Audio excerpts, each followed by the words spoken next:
ఈ వీడియోలో కేవలం మహాభారతంలోని సన్నివేశాలను మాత్రమే చెప్పడం జరిగింది. ఎలాంటి పాత్రలను కానీ ఎలాంటి సన్నివేశాలను కానీ కల్పితం చేసి చెప్పడం జరగలేదు. ఈ వీడియో మూలంగా ఎవరైనా ఇబ్బందిగా ఫీల్ అవుతే క్షమించగలరు. Let's starts our video. Hi friends, ఈరోజు ఈ వీడియోలో చరిత్రలో అత్యుత్తమ స్థానంలో నిలిచిపోయినటువంటి ఇద్దరి మహావీరుల గురించి తెలుసుకుందాం. ఒకరు దానవీర శూర కర్ణ అని పేరుగాంచినటువంటి కర్ణుడు, మరొకరు గాంధీవదారి అయినటువంటి అర్జునుడు. వీరిద్దరు వరుసకి అన్నదమ్ములే అయినప్పటికీ వీరిద్దరి పుట్టుకలలో తేడా ఉంది. అయితే ఈరోజు అసలు వీరిద్దరు ఎవరు ఎక్కువ ప్రావీణ్యం పొందినవారు, ఎవరు ధర్మం వైపు నిలిచారు, ఎవరు అధర్మం అనే అగ్నిలో ఆహుతి అయ్యారో తెలుసుకుందాం. వీరిద్దరికీ తల్లి కుంతిదేవియే, కానీ కర్ణుడు కుంతిదేవికి వివాహం అవ్వకముందు పుట్టినవాడు. అర్జునుడు పాండురాజుతో కుంతిదేవికి వివాహం జరిగిన తర్వాత పుట్టినవాడు. అసలు కర్ణుడు వివాహం కాకముందు ఎలా పుట్టాడు అనుకుంటున్నారా? అయితే చెప్తాను వినండి. ఒకరోజు దుర్వాస మహర్షి కుంతిరాజ్యాన్ని సందర్శించినప్పుడు కుంతిదేవిని మెచ్చి ఆమెకు ఒక వరాన్ని ప్రసాదిస్తాడు. అది ఎలాంటి వరం అంటే, నువ్వు నీ మనసులో ఏ దేవుడినైనా ఊహించుకొని నీకు ఎలాంటి పుత్రుడు అనగా ఎలాంటి పరాక్రమం ఎలాంటి లక్షణాలు కావాలో కోరుకున్న పిదప నీకు అలాంటి పుత్రుడు జన్మిస్తాడు. కానీ కుంతిదేవి తన అత్యుత్సాహంతో సూర్యభగవానుడిని తన మనసులో కోరుకొని పుత్రులను కోరుకుంటుంది. దాంతో సూర్యదేవుని అంశతో కర్ణుడు జన్మిస్తాడు.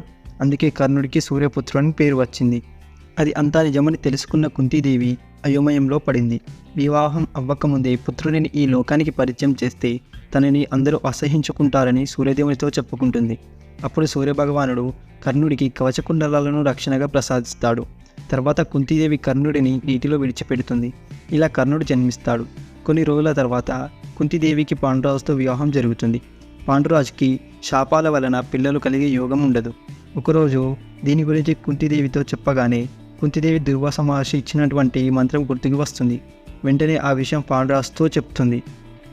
అప్పుడు పాండురాజు కుంతిదేవి కలిసి ఆ మంత్రాన్ని ఉపయోగించి ధర్మరాజు, అర్జునుడు, భీముడు, సహదేవుడు, నకులుడు వీళ్ళని పుత్రులుగా పొందుతారు. అర్జునుడు ఇంద్రుడి అంశతో జన్మించినవాడు. ఇతడు విలువిద్యలో ప్రావీణ్యం పొందుతాడు. అదే సమయంలో అటు ధృతరాష్ట్రుడికి, గాంధారికి కౌరవులు జన్మిస్తారు. పాండురాజు మరణించిన తర్వాత ధృతరాష్ట్రుడు హస్తినాపురానికి రాజు అవుతాడు. పాండవులు మరియు కౌరవులు ద్రోణాచార్యుల దగ్గర విద్యను అభ్యసిస్తారు. కర్ణుడు కూడా ద్రోణాచార్యుల దగ్గరికి విద్యాభ్యాసన కొరకై వెళ్తే అతను శూతపుత్రుడు అని అతనికి విద్యను నేర్పడం కుదరదు అని ద్రోణాచార్యులు చెప్తారు. దాంతో కర్ణుడికి తన కులంపైన విసుగు పుడుతుంది. నిజానికి కర్ణుడు క్షత్రియుడే అయినప్పటికీ అతడికి అతిరథ రాధ అనే దంపతులు పెంచుకుంటారు. వీరు శూత కులానికి చెందినవారు కనుక కర్ణుడిని కూడా శూతపుత్రుడిగానే నమ్ముతారు. దాంతో ద్రోణాచార్యుల వారు కర్ణుడిని తన శిష్యుడిగా భావించరు. కర్ణుడు ద్రోణాచార్యుల గురువు అయినటువంటి పరశురాముల వారి దగ్గరికి వెళ్తాడు. ఇక్కడ కూడా నేను శూతపుత్రుడను అని చెబితే వీరు కూడా నన్ను శిష్యుడిగా భావించరు.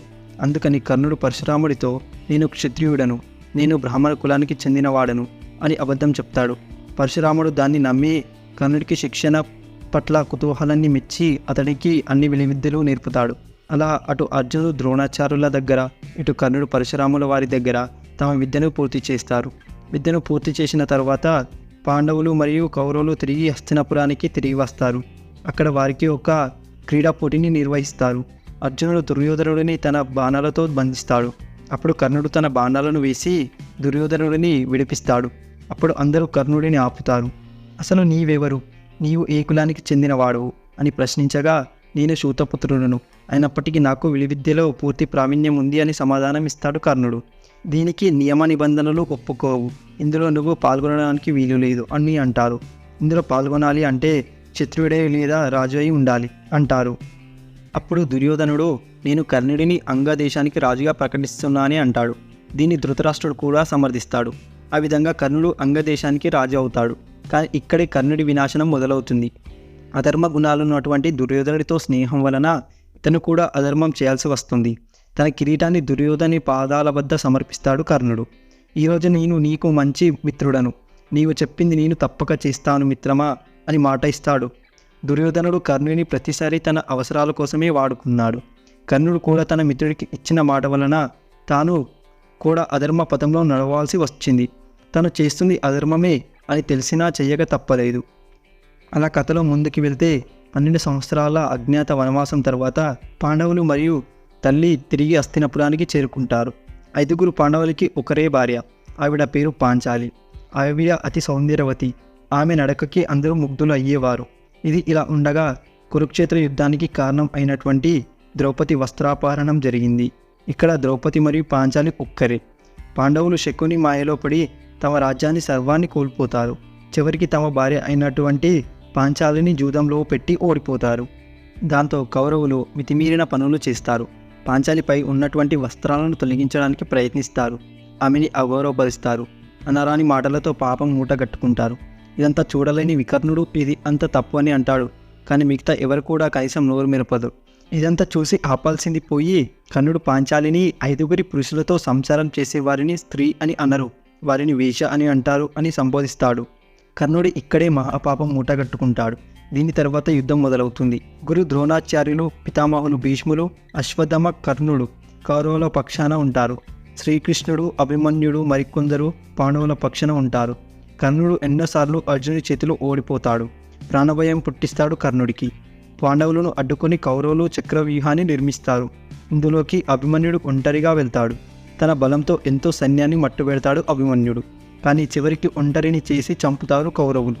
కర్ణుడు తన కత్తితో పొడిచి చంపుతాడు అభిమన్యుడను. దాంతో అర్జునుడు శపథం చేస్తాడు, రేపు యుద్ధంలో కర్ణుడు అయినా ఉండాలి లేదా నేనైనా ఉండాలి అని ప్రతిజ్ఞ చేస్తాడు. దాంతో తర్వాతి రోజు యుద్ధంలో కర్ణుడు మరణిస్తాడు. కర్ణుడు, అర్జునుడు ఇద్దరు మహావీరులే. ఇద్దరు కూడా దేవతలను మెప్పించి ఆయుధాలను పొందినవారు. కర్ణుడు ఎలాంటి వాడు అంటే ఎవరు ఎలాంటి దానం అడిగినా కాదనకుండా ఇచ్చేవాడు.